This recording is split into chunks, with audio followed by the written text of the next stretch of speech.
이재명 대표가 만에 하나 대통령이 당선되는 일이 생기면 저는 이재명 대표는 본인에게 달려있는 사법적 쇠를 얼마든지 다 풀어내고 이제 완전히 훨훨 날 거라고 생각합니다. 저희가 걱정하는 것이 이제 이런 것이잖아요. 예. 지금은 그런 부분들을 대통령의 거부권이라는 것을 막아왔거든요. 예.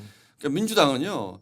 저희하고 뭔가 협상하는 것처럼 요즘 참 이재명 대표가 뭐 회담하자 그러고 하는 거 제가 느끼기에는 정말 어이가 없다고 느끼는 게 예. 본인들이 하고 싶은 거는 다 밀어붙여서 했어요. 그렇죠. 근데 무슨 저희하고 협상을 해서 무슨 상속세 줄이자 이런 걸 합니까? 본인이 하고 싶은 건 항상 했어요. 예. 그렇게 다 해놓고 심지어는 본인의 죄를 없애줄 수 있는 법까지 발의한 게 많잖아요. 공직선거법상 허위사실 그럼요. 공표를 없애겠다. 없애겠다. 예. 그래서 지금 우리가 이제 헌법 84조 재직 중에 범한 것의 문제가 아니라 그 전에 진행되어 오던 재판은 어떻게 할 것인가 논란이 있잖아요. 제가 보기엔 법 바꿀 겁니다. 저거 법 바꿔서 아무 문제 없이 그리고 그동안 했던 다른 뭐 대장동이나 이런 부분들도 얼마든지 지금 민주당이 하는 태도로 보면 이재명 대표의 그 사법적 리스크를 입법부와 행정부와 사법부가 다 장악되어 있는 이 시스템이라면 저는 뭐 손바닥 뒤집듯이 할 수 있을 거라고 생각을 합니다. 뭐 사법부까지는 제가 안 가더라도 지금 입법부에서 한 행태들이 그동안에 관행적으로 해왔던 거 다 무시, 법적으로도 1%의 맞습니다. 해석의 여지만 있으면 다 무시. 그렇게 해가지고 본인들이 원하는 법을 지금 다 만들고 있잖아요. 그거를 유일하게 대통령이 거부권으로 막아왔던 거예요 그동안. 이제는 이재명 대표가 혹시라도 만에 하나 대통령이 되면 190석 정도의 의석을 한 손에 들고 한 손에 대통령의 권한을 들고 그리고 뒤에는 사실은 헌법재판소도 딱 걸고 있는 거죠. 정말 치렁치렁의 권력을 국민의힘 걸고 있는 거죠. 의원들은요. 예. 상임이든 본회의장이든 들어갈 필요가 없는 상황이 생길 겁니다. 왜냐하면 저희 의견이라는 게 전혀 반영이 안 될 것이 틀림없기 때문에 이거는 제가 예. 정말 단언할 수 있습니다. 지금까지 민주당의 행태로 보면 이제는 뭐 행정권에서 입법부를 통제할 수 있는 방법이 전혀 없어지잖아요. 전혀 없죠. 한편이니까. 예. 그래서 본인의 사법적 리스크를 완전히 없앨 수 있는 길은 대통령이 되는 길밖에 없다. 그러기 위해서 제가 뭐 그냥 사석에서 많이 들었던 얘기 중에 하나가 민주당 의원들한테서 예. 우리는 뭐라도 지금 해서 이 국면을 뒤집을 거야. 탄핵 전의 얘기입니다. 예. 뭐라도 해서 이 국면을 뒤집어야 된다라는 얘기를 많이 하시더라고요. 실제로. 그게 저의 개인적인 견해로는 또 방송에서 몇 번 얘기했지만 대한민국의 모든 정치는 내가 대통령이 되느냐 내가 대통령이 되지 않느냐의 기로에 서 있다면 어쨌든 정치인들은 대통령의 궁극적 꿈이라고 치면 이재명이란 정치인만 유일하게 나는 대통령이 될 것이냐 징역 15년을 갈 것이냐 이 기로가 약간 다르기 때문에 그리고 그런 이재명 대표가 완전하게 일극체제로 장악한 민주당이기 때문에 심지어 어떤 분은 아버지라고까지 하는 그런 당이기 때문에 저의 견해입니다. 그렇기 때문에 이재명 대표를 대통령으로 시키려는 그 로직은 다른 정치인을 대통령으로 시키는 로직과는 완전히 다르다고 저는 생각해요. 그러니까 사실 저런 무리수가 계속 벌어졌다고 생각하는데 그래서 저는 이 부분을 좋습니다. 뭐 제가 여야로 갈려 있는 어느 특정 정당에 소속이 돼 있기 때문에 정치 공세라고 말씀을 하셔도 좋은데 정말 민주당이 좀 저렇게 안 했으면 좋겠어요. 대한민국의 앞날이 깜깜합니다. 이렇게 하면 숫자 본인들 요즘은 뭐 대놓고 그러더라고요. 민주주의는 숫자를 가지고 결정을 하는 구조야. 그렇지 않죠. 민주주의가 숫자만 가지고 하는 것입니까? 그렇지 않죠. 그렇지 대화가 않죠. 있고 타협이 그게 더 관례가 있고요. 관행이 있고 관행이 있고 예. 그런 것을 저렇게 또 본인들 편의적으로 해석을 해서 아니 우리가 다수라서 뭐 법안 통과시키는 거 가지고 왜 그래 이렇게 얘기를 하면 그 소수 정당을 지지하는 국민들의 이해관계는 전혀 반영될 길이 없는 거잖아요. 그렇죠. 그런 것을 하면 안 되는 거죠. 과거에 민주당 계열의 정당이 이거보다 훨씬 더 소수일 때도 그렇게 하지는 않았습니다. 맞습니다. 네. 대한민국 정치를 제가 보기에는 뭐 국회의원들을 탓하고 싶지 않습니다. 이재명 대표의 사법 리스크라는 저 하나 때문에 다 망가뜨리고 있는 상황이다. 아까 말씀하신 예, 것처럼 예. 그렇게 좀 느끼고 있습니다. 이재명 대표의 중도 보수 이것도 지금 논란이 좀 이어지는데 이재명 대표의 그런 소위 중원을 장악하려고 하는 듯한 그리고 심지어 보수를 자칭하는 듯한 이 행보 어떻게 보시는지. 뭐 선거 전략 그 이하도 이상도 아니고요. 예. 제가 느끼기에는 제가 어제 어떤 방송에서 위장막 전술이라는 표현을 썼는데 위장막 전술이요. 이게 당의 어떤 정체성을 조금 이렇게 녹여서 회색지대를 만들려고 하는 노력이 아니고 예. 그냥 위장막만 하나 쳐놓고 저 뒤쪽의 생각은 그대로이고 앞부분에 중도 보수 이렇게 그냥 현수막만 그런 겁니다. 제가 느끼기에는. 예. 왜냐하면 지금 특히 뭐 하나의 예를 들면 52시간 같은 경우에도 정말 기업들 아우성이거든요. 예. 예. 지난주에 여야정 그 협의회 가서 보니까 솔직히 우리는 민주노총 때문에 못한다라고 얘기를 하더라고요. 예. 근데 이런 부분들에 대한 어떤 전향적인 태도 전혀 없이 노란봉투법 정말 누구나 걱정하는 반기업적 악법 아닙니까? 예. 그것도 발의하겠다는 거잖아요. 예. 그런데 무슨 중도 보수 얘기를 합니까? 그 무슨 상속세도 저는 제가 어제 그렇게 얘기를 했어요. 본인들이 중도 보수를 지향해서 우리도 상속세도 우리는 완화해 줄 거야라고 하면 통과시키시라고요, 그냥. 우리가 정부 아니요. 아니 본인들 안으로 본인들 안을. 국회에서 얼마든지 할 수가 있잖아요. 왜 자꾸 상의하는 척하느냐. 상의하는 척 하는 거죠. 아. 그러고 나서 무슨 얘기합니까? 토론하자 그러잖아요. 예. 그래서 그 토론도 사실은 앞뒤가 맞지 않아요. 권성동 원내대표에게 토론을 하자 그랬어요. 예.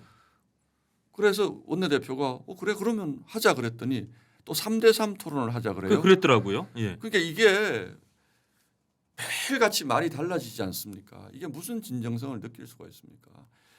본인들이 중도 보수를 지향하는 정책을 하고 싶으면 지금 얼마든지 할 수 있습니다. 지금까지 해왔던 것처럼 그럼. 아무하고도 상의하지 않고 다 통과시키고 하면 되는데 왜 지금 예. 와서 상의하는 척을 하느냐. 상의하는 척하고 그거 실제로 하지도 않아요 또. 예. 그러면서 뭐라고 얘기하냐면 국민의힘이 반대해서 못한다 그래요. 이거는 정말 정치 도의를 논하기 전에 상도의도 이건 아닌 거죠. 국민의힘이 반대해서 못합니까? 그런 것들을. 그동안 본인들이 하고 싶은 것들은 탄핵이다 특검이다 전부 다 강행 처리해놓고서 예산도 우리도 그랬고요. 예. 우리 지지자들도 좋아하는 만한 정책만 내놓고 예. 국민의힘에서 반대해서 못한다. 근데 이 상속세는 제가 보기에도 사람들이 조금 관심을 갖고 있는 것 같아요. 왜냐하면 진짜 집값 올라가지고 나중에 상속 상황 됐을 때 세금 내는데 이거 깎아줄 것 같네 민주당이. 그러니까 이게 말씀하신 진정성이나 어떤 상도의 차원한 건 별도로 이거는 꽤 이슈가 되면 이건 상당히 전략적 대응이 좀 필요하지 않나? 그런 저희도 생각- 사실은 곤란한 지점이 어떤 지점이냐면요. 예. 민주당이 꼭 하는 방식이 있습니다. 반도체 특별법은 통과시키되 52시간은 안 돼. 상속세는 완화시켜주되 기업에게 도움이 되는 이를테면 기업 유지를 예, 위한 상속세 완화 이거는 안 돼. 아, 이렇게 나오거든요. 예. 그리고 국민연금도 우리가 연금 개혁안을 찬성을 하는데 자동 조정 장치는 안 돼.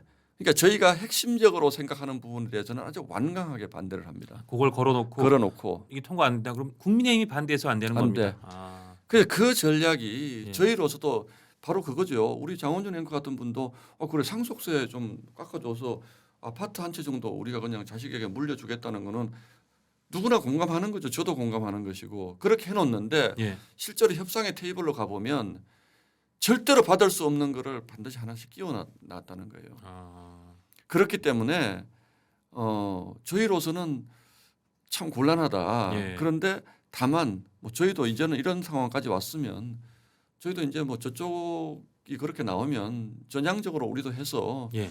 어제 예를 들어서 우리가 25만 원 전 국민 균등 지급은 안 하지만 예. 소상공인들에게 우리가 100만 원씩 어쨌든 보조해 주는 건 우리가 하겠다라든지 예. 뭔가 대안을 내서 민주당과 토론할 생각입니다. 그리고 저희가 정말 민생이라든지 또는 이재명 대표가 얘기하는 중도 보수 우리 일반 중도층들이 잘 살 수 있게 하는 법안 같은 거 저희가 반대할 이유가 전혀 없습니다. 저희도 논의하고 검토하겠습니다. 예. 예. 마지막 질문이 될 것 같은데 조금 시간 넘겼지만 간단히 조선일보에서 올라가던 국민의힘 지지율이 조금 중도에서 많이 좀 빠졌고 보수 결집도 좀 느슨해졌다 그런 기사가 실렸어요. 근데 또 오늘 보니까 대구신문이 에브리 리서치 의뢰한 거는 국민의힘 지지율이 또 올랐다. 더불어민주당은 오히려 떨어져서 오차 범위 밖으로 43.5 대 36.7로 국민의힘이 앞선다는 게 나와서 좀 엇갈리긴 하는데 어쨌든 최근의 여론 흐름을 어떻게 보시는지. 저는 지난주 이제 갤럽 갤럽이죠. 조사를 예. 말씀하시는데 그 조사 시점이 조금 전에 얘기한 이재명 대표의 뭐 중도 보수 예. 전략이 조금 화제가 먹힌 것 같은 아. 느낌은 개인적으로 들고요. 예. 조금 더 큰 추세는 예. 이번 주